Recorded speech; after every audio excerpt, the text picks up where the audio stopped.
Assalamualaikum warahmatullahi wabarakatuh. Sahabat semua, mari kita awali kisah ini dengan membaca shalawat kepada junjungan kita Nabi Muhammad sallallahu alaihi wasallam. Allahumma sholli ala Muhammad wa ala ali Muhammad.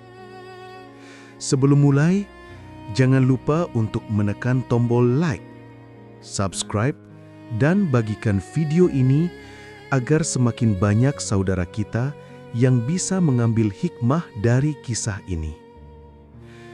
Namaku Reza. Aku lahir dan besar di Jakarta. Dari luar, hidupku terlihat biasa saja, seperti anak-anak lain. Tapi sejak kecil, aku merasa jalanku berbeda.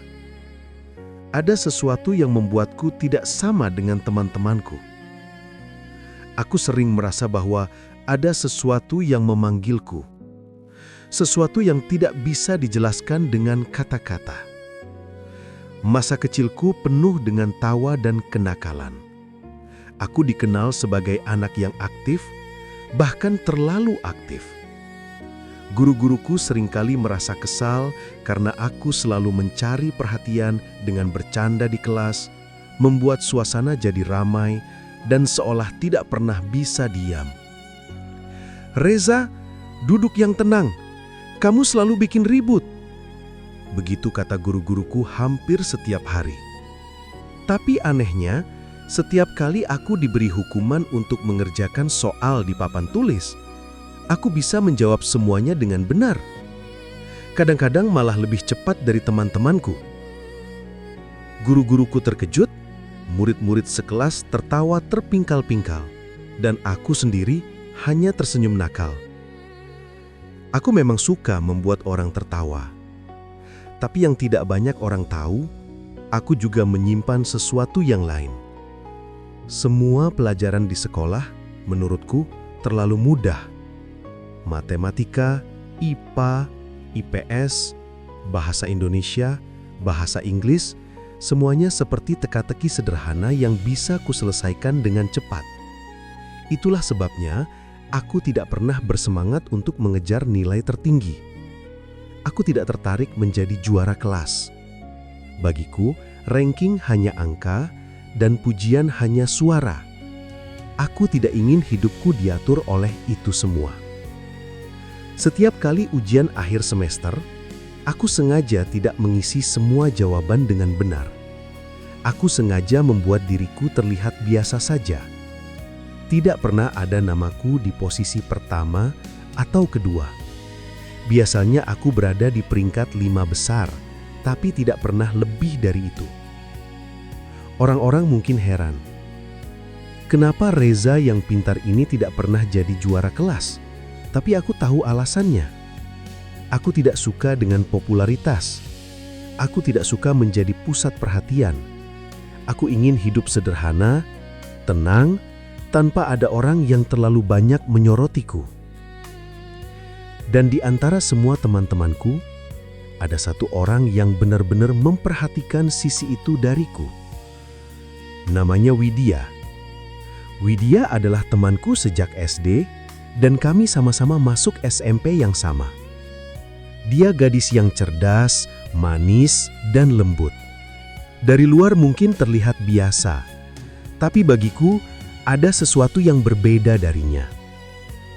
Kami sering belajar bersama, aku sering datang ke rumahnya untuk mengerjakan tugas sekolah. Kadang kami hanya duduk di meja belajarnya, membuka buku, menulis, dan sesekali tertawa kecil saat membicarakan hal-hal yang lucu. Ada rasa nyaman setiap kali aku bersamanya.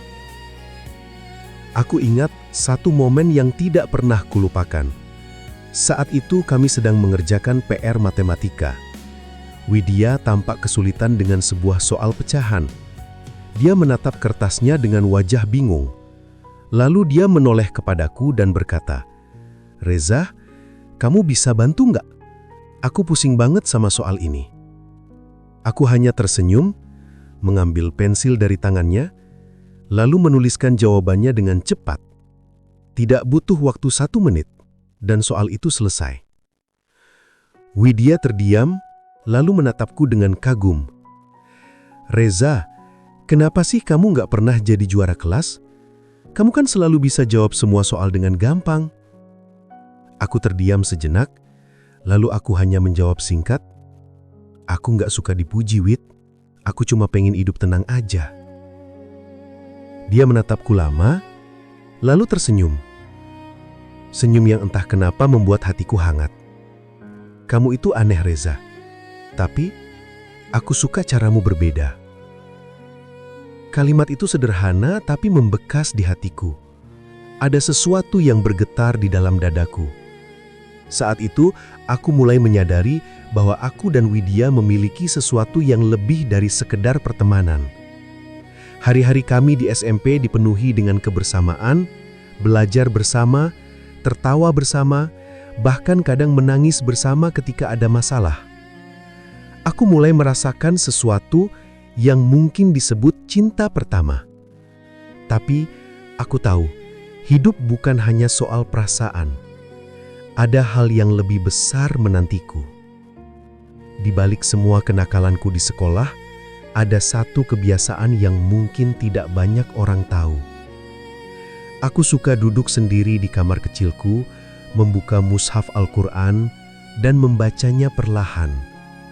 Aku sering menangis tanpa alasan yang jelas setiap kali membaca ayat-ayatnya. Ada kedamaian yang begitu dalam, sesuatu yang tidak bisa diberikan oleh apapun di dunia ini. Aku mulai menyadari bahwa mungkin jalanku bukanlah terus berada di sekolah umum ini. Aku mulai merasa bahwa semua pelajaran dunia ini, meskipun penting, tidak bisa mengisi ruang kosong dalam hatiku. Yang bisa mengisinya hanyalah Al-Quran. Perasaan itu semakin lama semakin kuat. Tapi, aku tidak berani membicarakannya dengan siapapun, termasuk dengan Widya. Aku tidak ingin melukai hatinya, aku tidak ingin membuatnya menangis.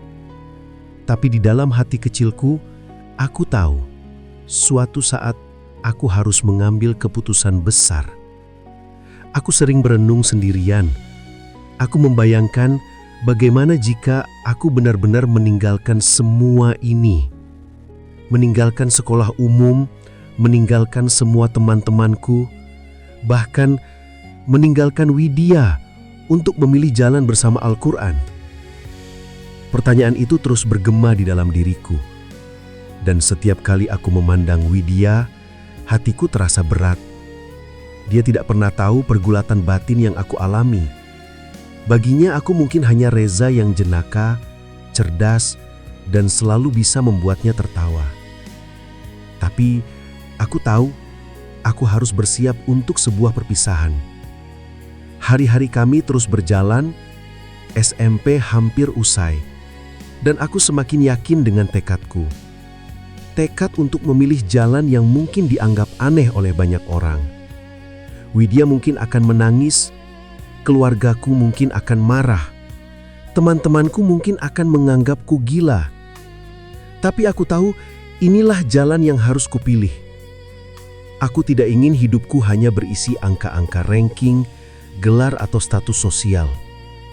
Aku ingin hidupku dipenuhi dengan cahaya Al-Quran. Karena di sanalah aku menemukan kebahagiaan yang sesungguhnya. Waktu berjalan begitu cepat.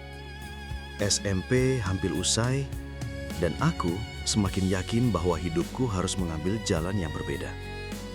Aku sering termenung di malam hari. Suara hiruk-pikuk kota Jakarta terdengar samar dari luar jendela, tapi di dalam kamar kecilku, aku hanya ditemani cahaya lampu redup dan mushaf Al-Quran yang sudah mulai kusam.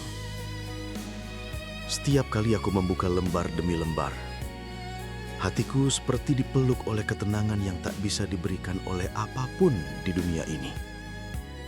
Dan dari situlah tekadku semakin bulat. Aku ingin masuk pesantren. Aku ingin menghafalkan Al-Quran. Aku ingin hidupku ditemani oleh ayat-ayat Allah setiap hari. Namun, aku tahu, keputusan ini bukanlah hal yang mudah. Aku masih ingat jelas, saat pertama kali aku mencoba menyampaikan keinginanku kepada keluarga. Ayah menatapku lama, lalu tertawa sinis.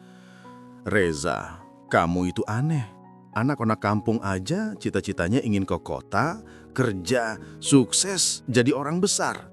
Lah kamu malah pengen pergi ke desa, masuk pesantren. Mau jadi apa kamu nanti? Kiai? Ustadz? Siapa yang mau bayar kamu?" Ucapan itu seperti pisau yang menancap di hatiku. Aku hanya terdiam, menunduk, menahan air mata. Ibuku pun tidak membelaku, bahkan berkata dengan nada khawatir, "Reza, ibu nih capek ngebesarin kamu. Jangan bikin hal aneh-aneh. Sekolah yang benar, kuliah yang tinggi, nanti kerja, punya uang, baru orang bisa hormat sama kamu." Aku tahu, mereka tidak mengerti. Mereka hanya memandang hidup dari kacamata dunia. Mereka tidak tahu bahwa hatiku tidak pernah damai kecuali saat bersama Al-Quran. Yang membuat hatiku semakin berat adalah Widya. Widya, gadis yang sudah menemani hari-hariku sejak kecil, yang selalu bisa membuatku tertawa, yang selalu bisa memahami sisi unikku, kini harus mendengar kabar bahwa aku akan pergi. Hari itu, aku memberanikan diri untuk bicara jujur kepadanya. Setelah jam sekolah usai, aku menemuinya di halaman dekat perpustakaan. Suasana sore begitu sepi. Hanya ada kami berdua. Aku menarik napas panjang, lalu berkata, "Widya, aku mau cerita sesuatu. Aku sudah memutuskan, setelah lulus SMP, aku akan masuk pesantren." Widya menatapku kaget. "Pesantren? Maksud kamu akan tinggal di sana?" "Iya, aku ingin menghafal Al-Quran, Wid. Aku ingin hidupku dekat dengan Allah." Widya terdiam. Matanya mulai berkaca-kaca. Aku hanya bisa menatapnya dengan penuh rasa bersalah. Tiba-tiba, dengan suara bergetar, dia berkata, "Kamu egois, Reza. Kamu ninggalin aku demi sesuatu yang bahkan aku nggak ngerti. Kamu tahu nggak, aku selama ini selalu percaya kamu beda. Tapi kenapa harus gini?" Aku ingin memeluknya, ingin menenangkannya. Tapi aku hanya bisa berdiri kaku. Aku tahu kalau aku goyah saat itu, mungkin aku tidak akan pernah berangkat ke pesantren. Hari-hari setelah itu menjadi sangat berat. Widya mulai menjaga jarak. Kami masih saling menyapa, tapi tidak seperti dulu. Aku tahu dia marah, dia kecewa, dia terluka, dan aku tidak bisa melakukan apapun selain berdoa agar suatu hari nanti dia mengerti alasan pilihanku. Sementara itu, keluargaku semakin menentang. Ayah bahkan sempat marah besar. "Kalau kamu nekat pergi, jangan harap ada biaya dari aku. Kamu pikir gampang hidup di pesantren?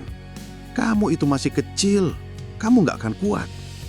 Aku hanya menjawab lirih, "Ayah, aku sudah mantap. Kalau ayah gak mau biayai, aku akan cari jalan lain.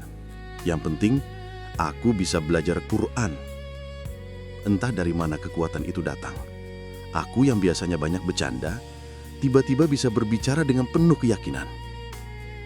Akhirnya, setelah berbagai pertengkaran dan air mata, aku benar-benar berangkat ke pesantren. Dengan satu tas kecil berisi pakaian, mushaf Al-Quran dan sedikit bekal dari ibuku yang siam-siam masih menyayangiku. Hari itu terasa begitu pahit. Widya tidak ada di sana. Aku tahu dia sengaja menghindar karena tidak sanggup melihat kepergianku. Aku hanya bisa menatap jalanan panjang yang terbentang di depanku. Aku tahu, ini adalah awal dari perjalanan hidup yang sama sekali berbeda. Hari-hari pertama di pesantren terasa asing. Aku harus bangun sebelum subuh, sholat berjamaah, ngaji berjam-jam, membersihkan lingkungan, dan tidur di kasur tipis bersama teman-teman baru. Tidak ada lagi hiruk-pikuk kota, tidak ada lagi canda gurau di kelas, dan tidak ada lagi Widya. Tapi anehnya, hatiku terasa damai, sangat damai. aku merasa inilah tempatku yang sesungguhnya. Sementara itu, kabar dari rumah tidak selalu baik.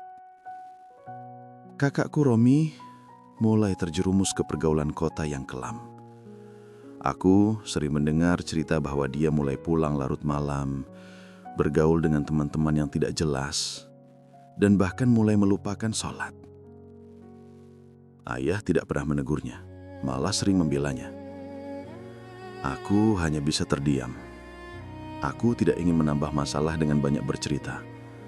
Tapi, jauh dalam hati aku tahu, semua ini tidak akan berakhir baik. Hari berganti minggu, minggu berganti bulan. Aku semakin larut dalam ayat-ayat Quran. Aku hafal 1 juz, 2 juz, 3 juz, dan setiap kali aku berhasil menambah hafalan, hatiku terasa lega. Namun, ada satu hal yang selalu membayang-bayangi pikiranku. Widya. Aku tidak tahu bagaimana kabarnya. Aku tidak tahu apakah dia masih mengingatku. Tapi aku selalu mendoakannya. Ya Allah, jagalah Widya. Jika dia bukan untukku, berikanlah dia kebahagiaan yang sejati. Jika dia memang untukku, maka satukanlah kami dengan cara yang Engkau ridhoi. Doa itu terus terucap di antara sujud-sujud malamku. Dan begitulah, perjalananku di pesantren dimulai. Dengan segala keterasingan, dengan segala penolakan, dengan air mata Widya yang masih membekas, dan dengan keluarga yang masih memandangku aneh. Tapi, aku tidak pernah menyesal. Karena aku tahu, kebahagiaan sejati bukanlah saat orang lain memuji kita, melainkan saat hati kita dekat dengan Allah dan Al-Qur'annya. Hari-hari di pesantren terasa begitu berbeda dibandingkan dengan kehidupanku dahulu di kota. Di sini, waktu seolah memiliki nilai yang berbeda. Setiap detik, setiap menit, diisi dengan lantunan ayat-ayat Al-Quran, zikir, doa, dan pelajaran yang membuat hatiku semakin dekat kepada Allah. Aku merasakan ketenangan yang tak pernah aku temukan sebelumnya. Mungkin inilah yang selama ini aku cari. Sesuatu yang tak bisa dibeli dengan harta atau ditukar dengan tepuk tangan manusia. Namun, meskipun aku menemukan cahaya dalam kehidupanku di pesantren, bayangan dari keluargaku di rumah selalu hadir dalam pikiranku. Aku tahu mereka masih menentang jalanku. Bagiku, ini bukan hal yang mengejutkan. Ayahku masih berpegang pada pandangan duniawi, menganggap hidup harus diukur dengan kesuksesan materi, dengan gelar, pekerjaan bergengsi, dan pujian manusia. Kakakku, Romi, semakin jauh terseret dalam pergaulan kota. Aku melihat tanda-tanda itu sejak lama, bahkan sebelum aku memutuskan pergi. Aku tahu ada jurang yang menunggu di hadapannya. Setiap kali aku pulang, wajah mereka seolah menyimpan cibiran. Apa yang kau dapat di pesantren? Begitu suara ayahku terngiang. Teman-temanmu sudah mulai membangun masa depan. Ada yang kuliah, ada yang bekerja, ada yang sudah menikah. Sementara kau apa yang kau miliki? Hafalan yang tak bisa memberi makan. Kata-kata itu menusuk, tapi aku memilih untuk diam. Aku belajar satu hal dari pesantren. Diam lebih indah daripada berdebat tanpa arah. Diam bukan berarti kalah, tapi sebuah bentuk kesabaran. Aku yakin suatu hari Allah akan memperlihatkan kebenaran dari jalan yang kupilih. Sementara itu, Romi semakin sulit dikendalikan. Ia mulai sering pulang larut malam, matanya merah, tubuhnya beraroma minuman yang tak seharusnya disentuh. Ibu sering menangis karenanya. Aku ingin menasehatinya, tapi setiap kali aku mencoba bicara, ia malah menertawakan. "Sudahlah Zah," katanya suatu malam dengan nada meremehkan. "Jangan kau ajari aku dengan dalil dan ayat-ayatmu itu. Kau pikir hidup hanya soal hafalan? Lihatlah aku punya banyak teman. Aku tahu cara menikmati hidup. Kau hanya mengurung diri di pesantren. Apa hebatnya?" Aku menatap matanya dalam, lalu tersenyum. "Suatu hari, kau akan mengerti, Mi. Hidup ini bukan soal apa yang tampak. Bukan soal ramai atau sepi. Bukan soal banyak atau sedikit. Hidup ini soal arah. Aku hanya berdoa, semoga suatu hari kau diberi petunjuk." Ia tertawa keras, menepuk bahuku, seolah aku ini anak kecil yang tidak tahu apa-apa. Tapi hatiku yakin doa yang tulus pasti akan menemukan jalannya. Hari-hari berjalan, hafalanku semakin bertambah, semakin banyak surat yang kutanamkan dalam dada. Setiap ayat yang kuhafal terasa seperti cahaya baru yang menerangi langkahku. Namun, semakin aku tenggelam dalam keindahan Al-Quran, semakin jauh jarak hatiku dengan keluargaku. Mereka sibuk dengan dunia mereka, aku sibuk dengan jalanku. Ada kalanya aku merasa rindu. Aku rindu mendapat pelukan dari ayah, rindu melihat senyum ibu yang tulus, rindu berbincang dengan kakakku tanpa harus diselingi caci maki. Namun, kenyataannya yang kudapati justru tatapan sinis, perkataan kasar, dan penilaian yang selalu merendahkan. "Reza, kau ini anak aneh," kata ayahku suatu kali. "Orang normal tidak seperti ini. Dari kampung saja orang berlongga ke kota, mencari pekerjaan, mencari kehidupan. Kau malah dari kota pergi ke kampung, hidup bersama kitab kuning dan hafalan. Kau mau jadi apa? Kiai, ustadz, orang kampung saja lebih pintar darimu. Mereka tahu masa depan ada di kota." Aku hanya menunduk. Bagiku, kata-kata itu tidak lagi asing, tapi ada rasa pedih yang selalu menyelinap. Aku ingin berkata bahwa masa depan sejati bukan ada di kota, bukan ada di desa, tapi ada dalam ridha Allah. Namun aku tahu, kata-kataku hanya akan dianggap angin lalu. Jadi aku diam, dan dalam diamku, aku berdoa. Malam-malam panjang di pesantren menjadi saksi doaku. Aku menyebut nama kakakku, Romi, menyebut nama ayah dan ibuku. Aku minta agar Allah membuka pintu hati mereka. Aku tahu aku tidak bisa mengubah mereka. Aku hanya bisa mendoakan, sebab doa lebih tajam daripada pedang, lebih kuat daripada argumen, lebih indah daripada ucapan. Waktu berjalan, tahun demi tahun. Dari jauh aku mendengar kabar Romi. Benar dugaanku, hidupnya mulai goyah. Pernikahannya diambang kehancuran, istrinya menuntut banyak hal, rumah tangganya tak pernah damai. Romi datang kepadaku, curhat dengan wajah kusut. "Zah, aku nggak tahu harus bagaimana. Aku lelah. Rumah tangga ini rasanya seperti neraka. Istriku selalu menuntut aku tidak bisa memenuhinya. Aku sudah bekerja keras, tapi seolah tidak ada cukup." Aku menatapnya senyum kecil. "Mi, kembali saja kepada Allah. Sholatlah tepat waktu, bacalah Al-Quran. Jangan kau cari solusi di luar sana. Solusi itu ada di hatimu, ada dalam hubunganmu dengan Allah." Romi terdiam, lalu mendengus. "Sudahlah Zah, kau selalu bicara begitu. Mana mungkin sholat bisa menyelesaikan masalah? Mana mungkin membaca kitab bisa memberi nafkah?" Waktu berjalan begitu cepat. Tanpa terasa, tahun demi tahun telah kulalui di pesantren. Hafalanku bertambah, hidupku semakin sederhana, tapi hatiku semakin tenang. Aku akhirnya menikah dengan seorang perempuan salihah. Pilihan Allah untukku, bukan karena kecantikan lahiriahnya, bukan karena harta atau status keluarganya, tapi karena kesederhanaan hatinya yang mengerti pilihanku. Dari rahimnya lahir 4 anak yang membuat hidupku berwarna. Mereka adalah cahaya dalam rumahku, yang meski sederhana selalu dipenuhi lantunan doa dan bacaan Al-Quran. Rumahku bukan rumahku sendiri, aku hanya menumpang di rumah guruku, seorang alim yang sejak dulu membimbingku dalam jalan Al-Quran. Aku merasa cukup karena aku tidak pernah mengejar kemewahan. Yang aku butuhkan hanyalah tempat berteduh, makanan sederhana, dan kesempatan untuk tetap dekat dengan Al-Quran. Namun, keluargaku, ayahku, kakakku Romi, bahkan saudara-saudaraku yang lain tidak pernah berhenti meremehkanku. Bagiku, itu sudah menjadi bagian dari hidup. Mereka selalu membanggakan Romi dengan segala pencapaiannya di dunia. Meski aku tahu, di balik senyumnya, Romi sering menanggung luka rumah tangga dan jiwa yang resah. Aku tidak pernah membalas caci maki mereka. Aku hanya tersenyum, berdoa, dan terus melangkah di jalan yang kupilih. Suatu hari, kabar datang. Ada reuni sekolah. Sudah bertahun-tahun aku tidak bertemu dengan teman-temanku. Aku ragu untuk datang karena aku tahu wajahku yang sederhana Pakaianku yang biasa saja tidak akan sebanding dengan teman-teman lama yang mungkin kini sudah sukses, punya mobil, rumah besar, dan pekerjaan hebat. Tapi istriku mendorongku. "Pergilah, Mas," katanya lembut. "Tidak ada salahnya bersilaturahmi.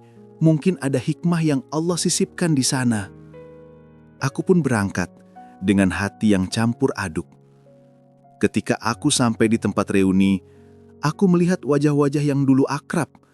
Banyak yang sudah berubah. Ada yang lebih gemuk, ada yang lebih dewasa, ada yang semakin mapan.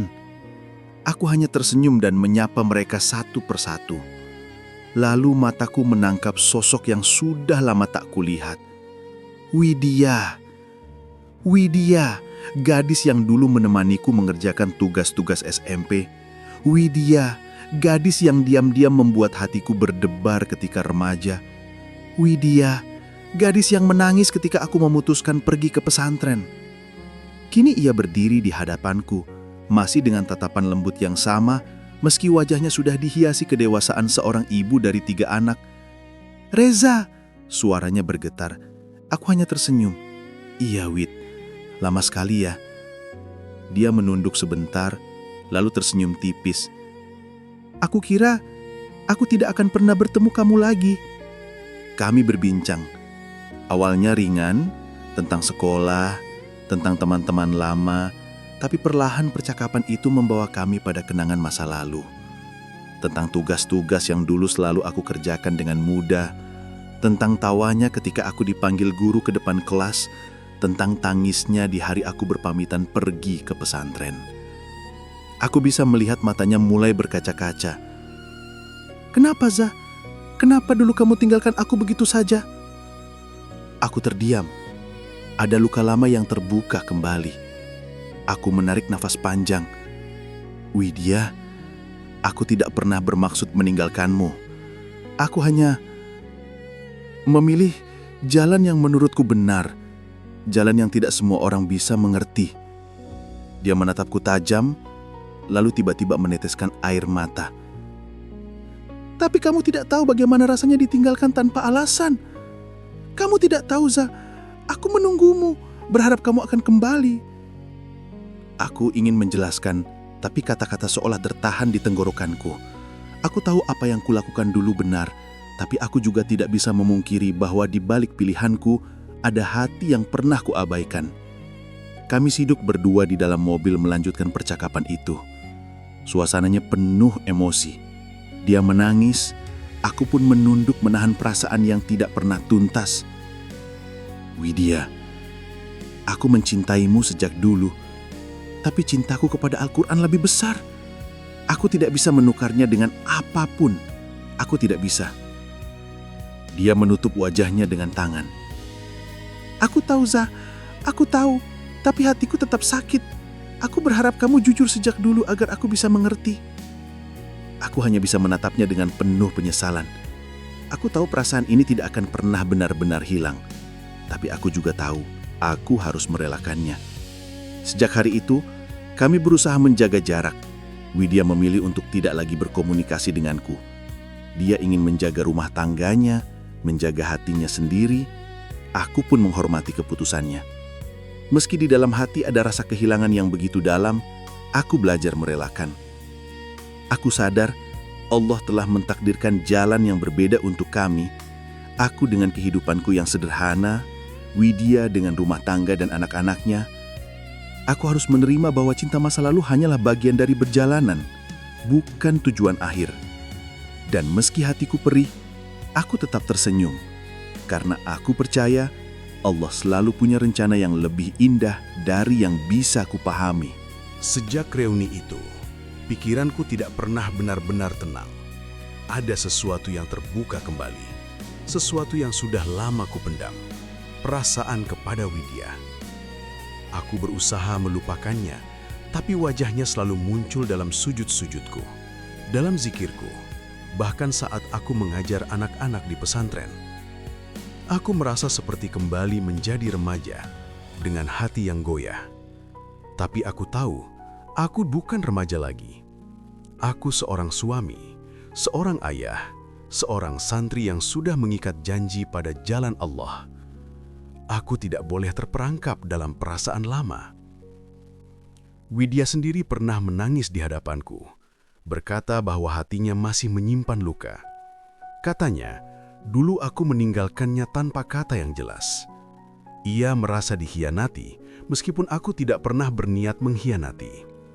Aku hanya memilih jalan yang kupikir benar.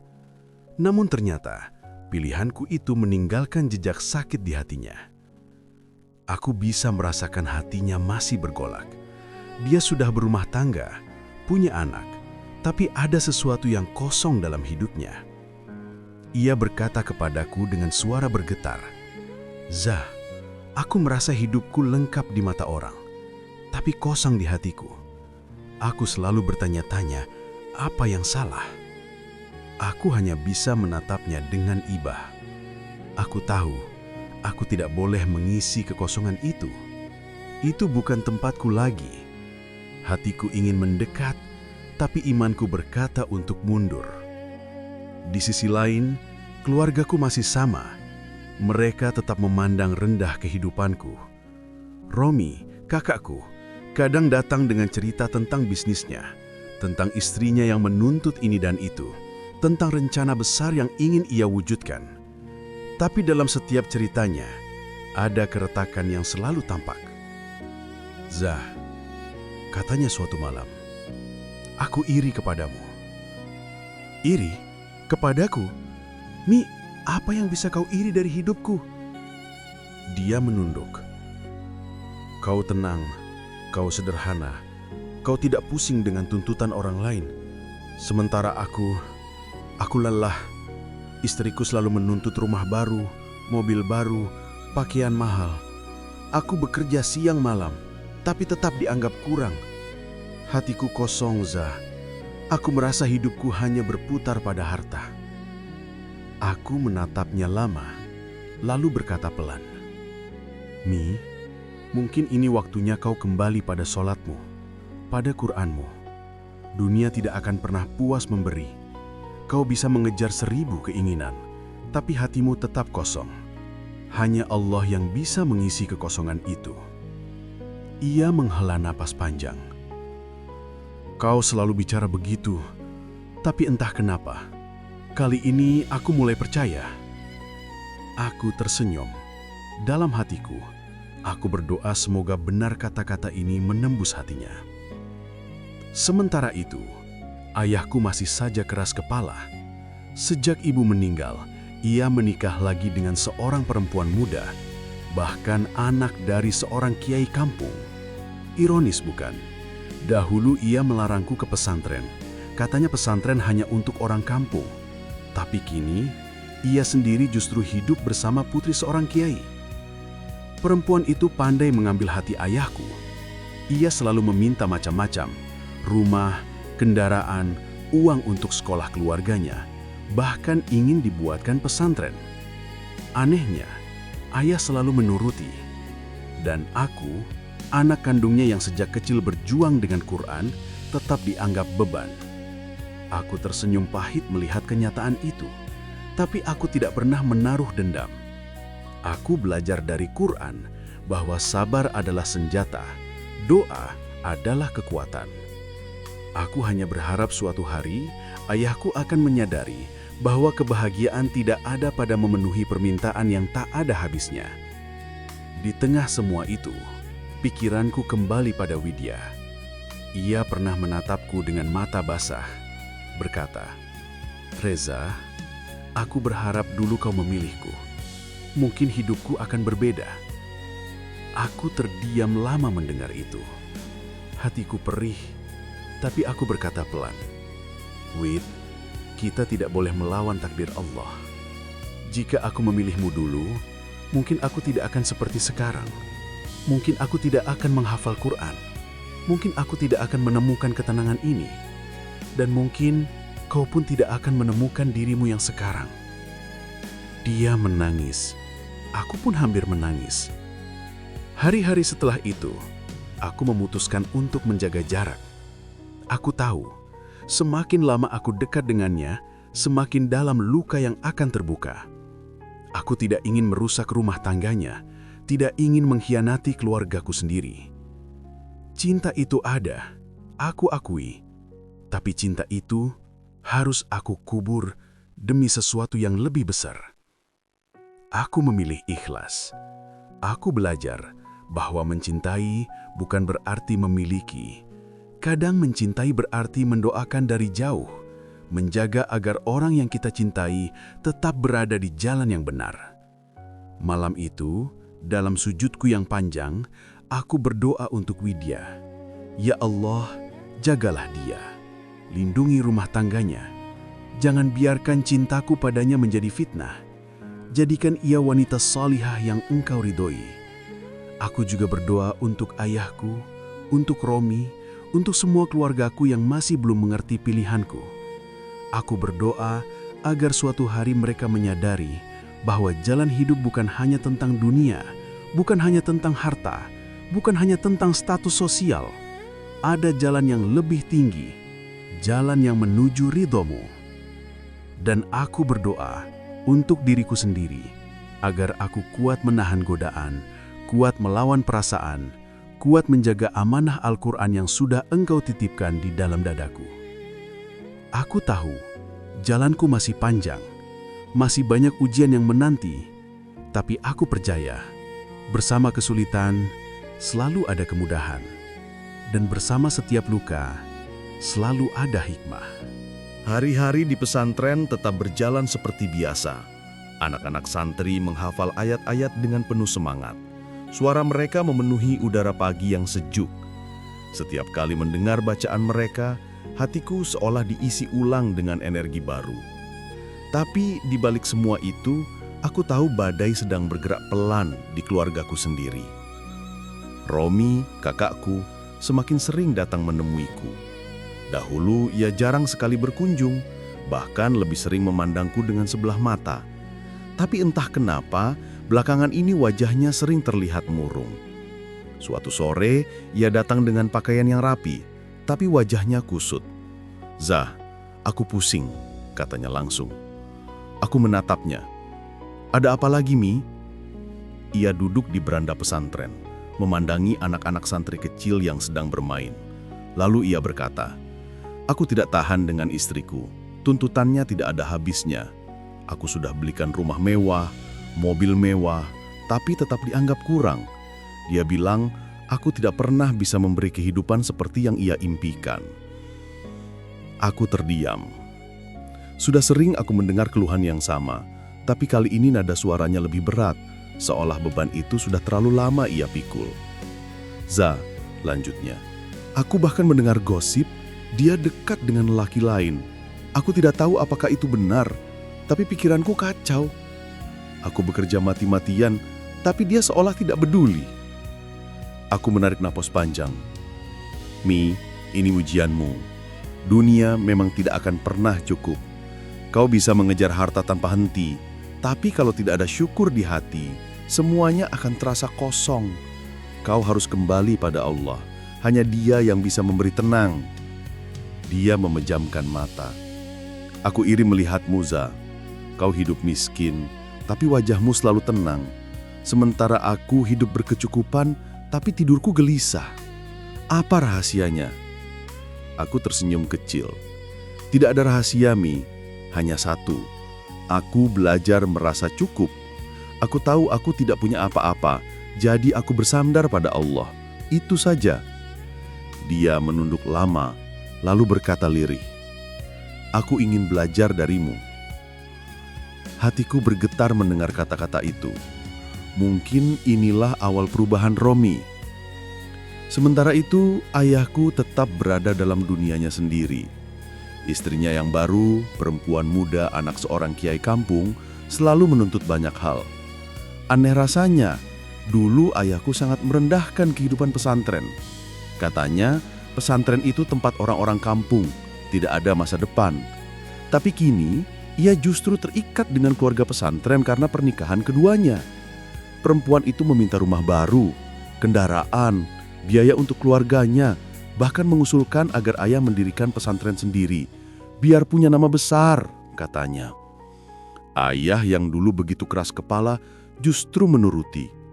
Ia bekerja keras di usia tua, mengejar harta untuk memenuhi permintaan istrinya. Dari jauh, aku hanya bisa melihat dengan hati miris. Ayah mengorbankan sisa tenaganya demi ambisi dunia. Sementara aku, anaknya sendiri, yang dulu dihina karena pesantren, tetap dianggap orang gagal. Pernah suatu kali aku pulang ke rumah, sekedar menjenguk. Aku duduk bersama ayah, mencoba berbicara dari hati ke hati. "Ayah," kataku pelan, "apa ayah bahagia dengan semua ini?" "Kenapa kau tanya begitu, Zah?" "Aku hanya khawatir. Ayah terlalu sibuk memenuhi semua permintaan, tapi lupa bahwa kebahagiaan sejati itu ada pada hati yang dekat dengan Allah." Ayah mendengus. "Kau bicara seperti ustadz saja. Aku sudah hidup lama, Zah. Aku tahu apa yang aku lakukan. Kau tidak usah menggurui ayahmu sendiri." Aku hanya bisa terdiam.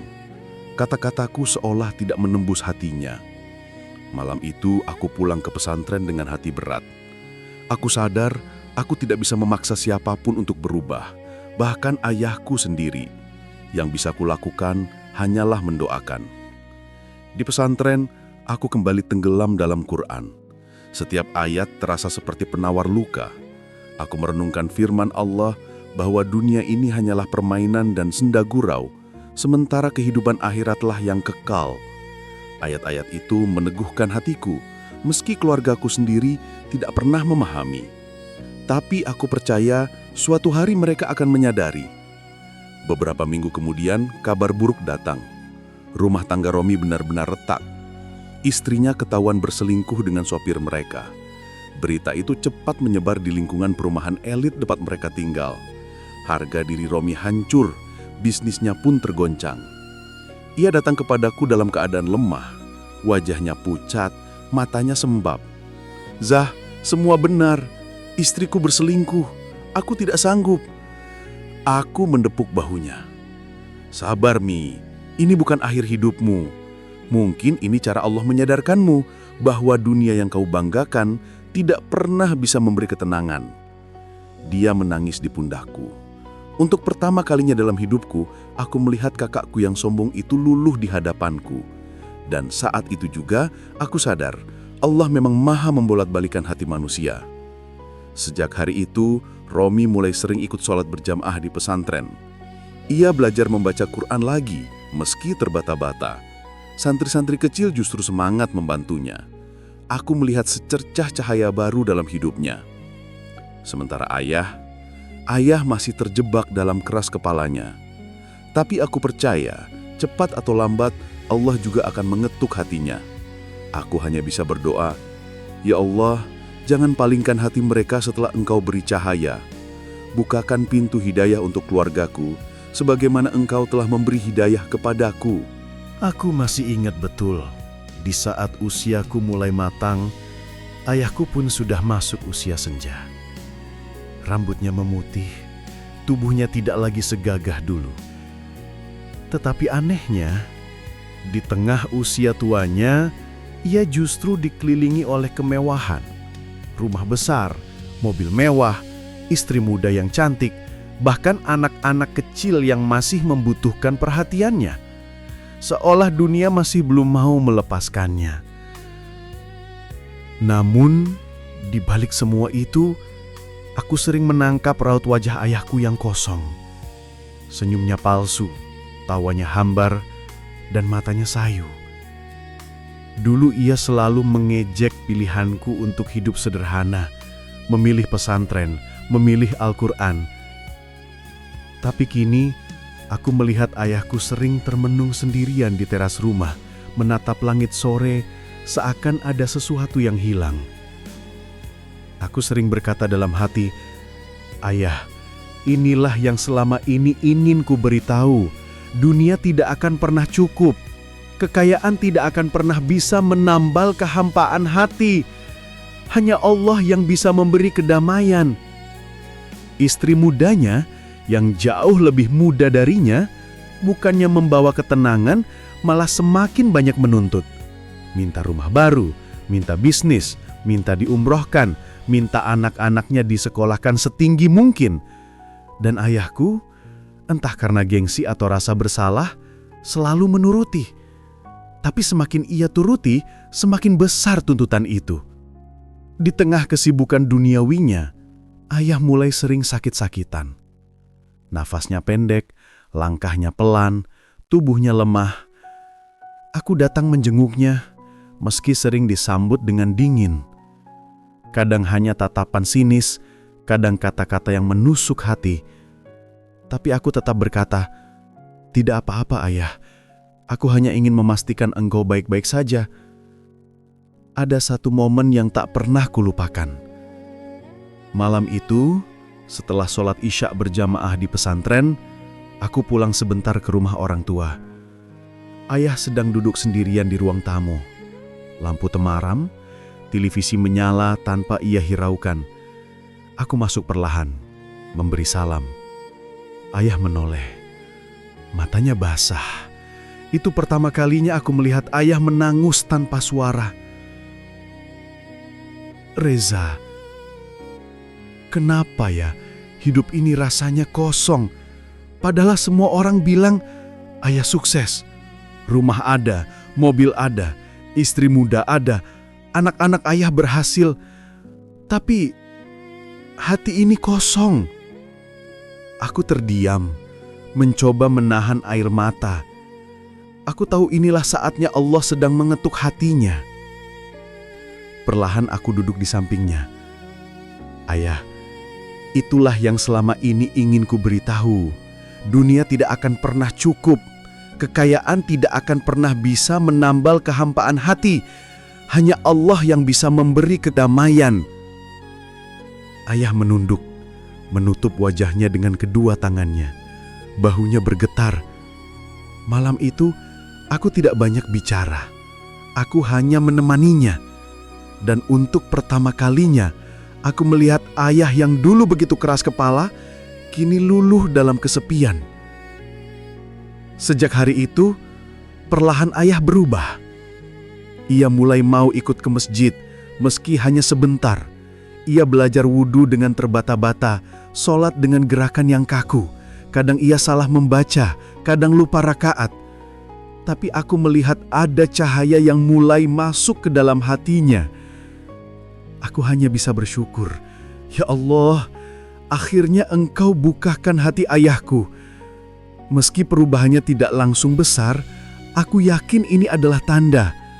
Aku tahu perjalanan masih panjang. Tapi malam itu, ketika aku melihat ayah menangis untuk pertama kalinya, aku sadar dunia benar-benar tidak bisa menipu manusia selamanya. Ayahku, yang dulu menentangku habis-habisan, kini mulai mencari apa yang dulu ia hina, ketenangan dalam agama.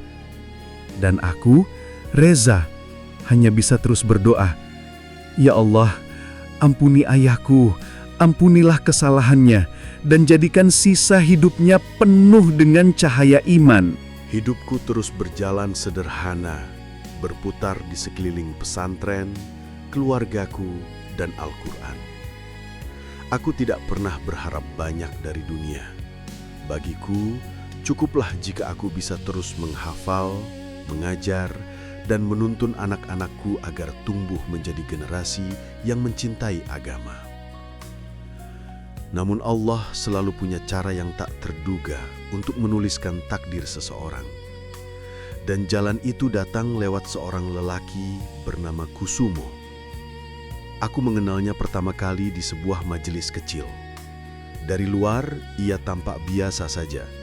Bahkan mungkin orang akan mengira hidupnya berantakan.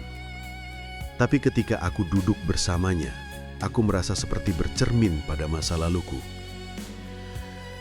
Kusumo bercerita bagaimana ia dulu pernah terjerumus dalam kehidupan yang jauh dari agama. Ia pernah hidup dalam gelapnya malam kota, tenggelam dalam pergaulan buruk, hampir kehilangan arah. Namun Allah menegurnya dengan cara yang keras. Ia jatuh sakit, kehilangan harta, bahkan ditinggalkan sahabat-sahabatnya. Dari situlah ia sadar bahwa dunia tidak bisa dipegang. Aku mendengarkan kisahnya dengan seksama. Dalam hatiku aku berkata, "Ya Allah, Engkau pertemukan aku dengan orang ini bukanlah tanpa alasan." Seiring waktu, kami menjadi dekat. Kusumo ternyata memiliki kemampuan luar biasa dalam bidang desain grafis dan animasi. Awalnya aku tidak terlalu paham apa gunanya bagiku. Bagiku komputer hanyalah alat, tidak lebih. Tapi Kusumo berkata, "Reza, ilmu ini bisa menjadi jalan dakwahmu. Kau bisa menyebarkan pesan Al-Quran lewat media yang anak muda sukai. Jangan remehkan hal ini." Aku terdiam lama. Benar juga. Selama ini aku hanya berceramah di masjid kecil, mengajar santri, atau berbicara di hadapan jamaah yang jumlahnya terbatas. Tapi dengan media, pesan dakwah bisa menjangkau ribuan, bahkan jutaan hati. Maka aku pun mulai belajar dari Kusumo. Usia kami tidak lagi muda, tapi semangatku seperti anak kecil yang baru menemukan mainan. Kusumo sabar mengajariku. Ia mengajarkan dasar-dasar desain, bagaimana membuat animasi, bagaimana menyusun cerita visual. Dan yang membuatku kagum, ternyata aku bisa belajar dengan cepat. Dalam waktu 1 bulan saja, aku sudah bisa membuat karya sederhana. Kusumo tersenyum dan berkata, "Reza, kau berbakat, Reza. Tapi aku tahu, ini bukan sekedar bakat. Kau punya niat yang tulus, dan itu yang membuat ilmu mudah masuk." Dari situlah kehidupanku mulai berubah. Bukan berubah karena tiba-tiba aku menjadi kaya raya. Bukan itu. Tapi karena aku menemukan cara baru untuk berdakwah sekaligus mendapatkan penghasilan halal. Aku mulai menerima beberapa pekerjaan kecil, mendesain poster dakwah, membuat animasi pendek untuk ceramah, membantu pesantren lain menyusun materi visual. Bayarannya memang tidak seberapa, tapi cukup untuk membuat hidup keluargaku lebih layak.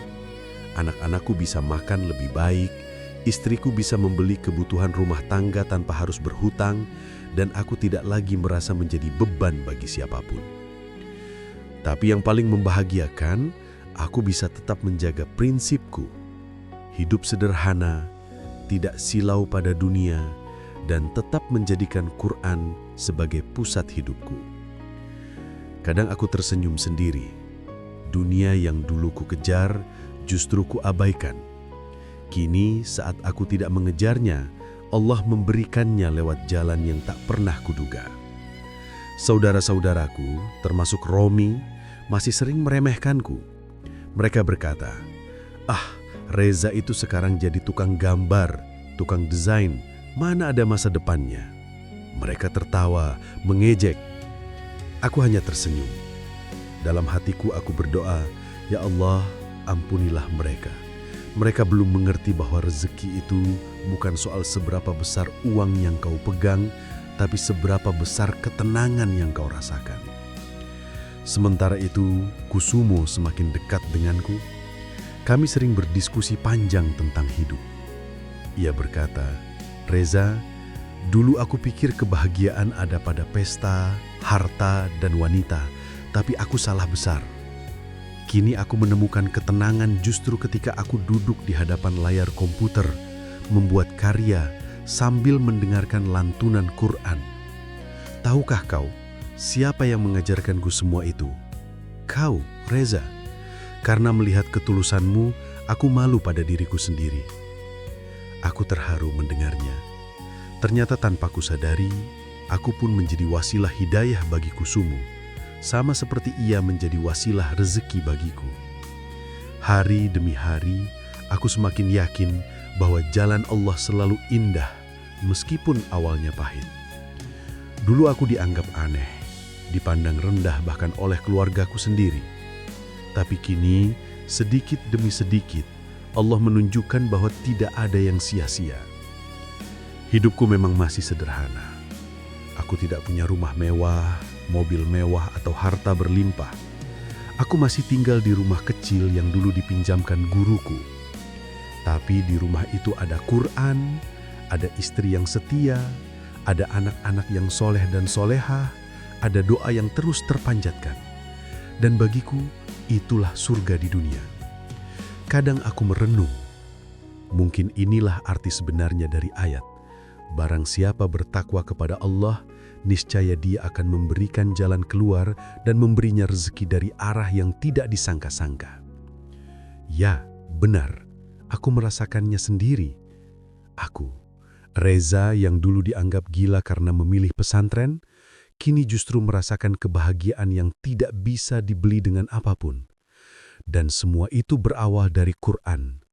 Lalu Allah tambahkan jalan lewat Kusumo, seorang sahabat baru yang menjadi saksi bahwa Allah selalu punya cara untuk mengangkat hambanya. Jika aku menoleh ke belakang, mengingat perjalanan hidupku sejak kecil hingga hari ini, aku hanya bisa berkata, Subhanallah, betapa besar kuasa Allah.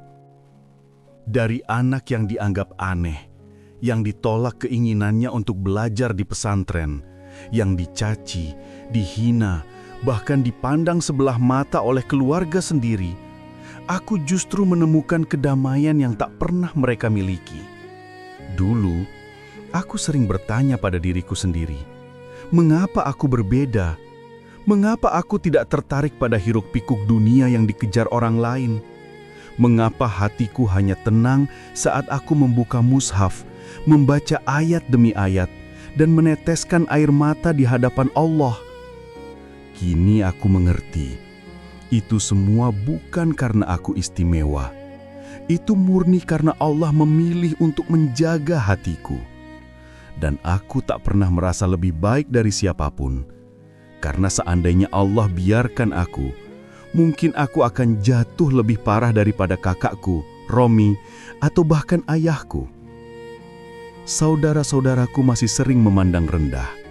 Mereka melihatku hanya sebagai lelaki miskin, tidak punya rumah, tidak punya harta, hidup di rumah guru pesantren. Sementara mereka sibuk dengan bisnis, kendaraan, rumah-rumah megah, dan pesta-pesta keluarga. Tapi aku tahu, Allah tidak menilai dari itu semua. Yang Allah lihat adalah hati. Dan hatiku, biarlah sederhana, tapi semoga tetap bersih dan terikat pada Al-Quran. Aku pun belajar satu hal.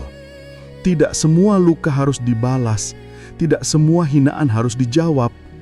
Kadang justru diam dan doa adalah jawaban terbaik.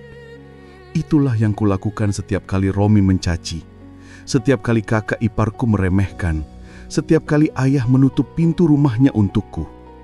Aku diam, lalu berdoa.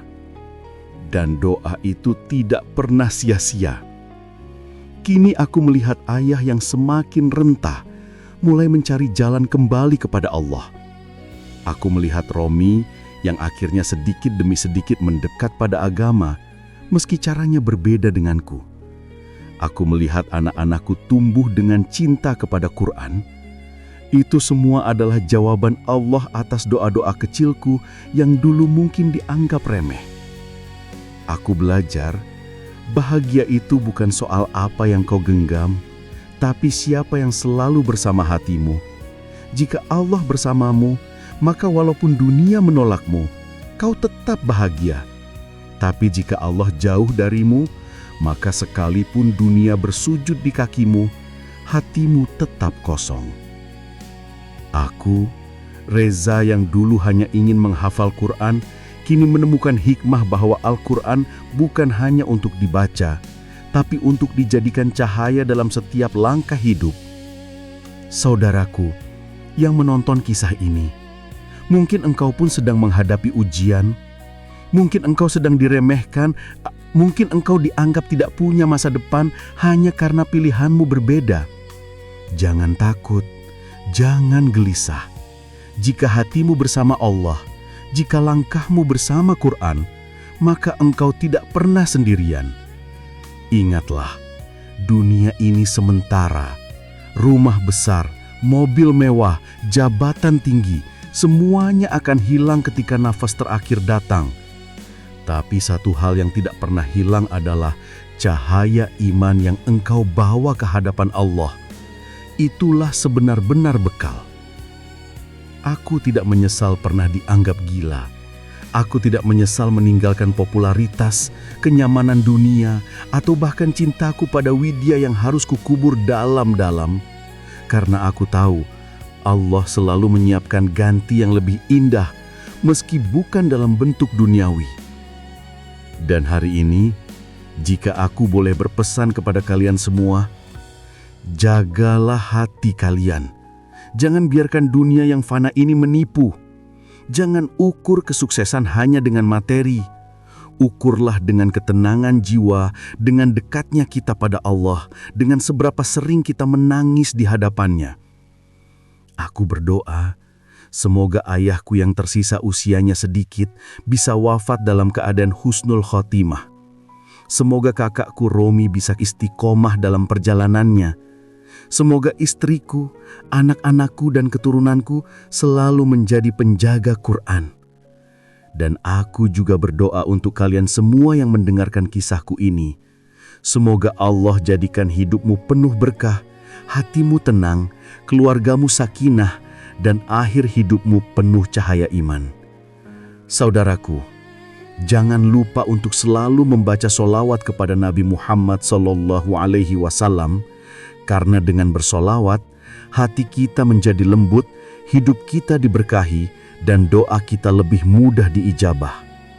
Aku Reza pamit dari cerita ini dengan sebuah doa. Ya Allah, jadikanlah kami hamba-hambamu yang mencintai Al-Quran, yang sabar dalam ujian, yang ikhlas dalam perbuatan, dan yang selalu merindukan perjumpaan denganmu. Assalamualaikum warahmatullahi wabarakatuh.